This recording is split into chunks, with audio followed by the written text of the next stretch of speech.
दर्शक बंधु ओडिशार अनुगुल जिला सेकेंड फेज होमगार्डर नियुक्ति आसी जाइए। जो मैंने कि आवेदन करें फास्ट फेज रे बयस हो नाला कि आपण मैंने किसी डॉक्यूमेंट भूल देते भावुं तेबे यही सेकेंड फेज नुआ होमगार्ड नियुक्ति आपण मैंने आवेदन करेंगे। आवेदन तारीख हो 5/2025 तारीख स्टार्ट हो जाए जार शेष तारीख रही 3/6/2025 तारीख रही। तेबे आपण मैंने 3/6/2025 तारीख पूर्व आवेदन करेंगे।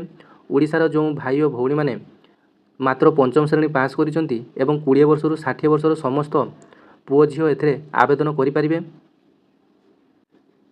तेबे आपण मैंने केमिति आवेदन करेंगे जदि भावुता तेबे यहाँ पर एक डिटेल्स लॉन्ग वीडियोटी नहीं आसवा जो थे आपण मैंने केमिति एप्लिकेशन फॉर्म टी फिलअप करेंगे केमिति आवेदन करेंगे से समस्त डिटेल्स आलोचना करवा।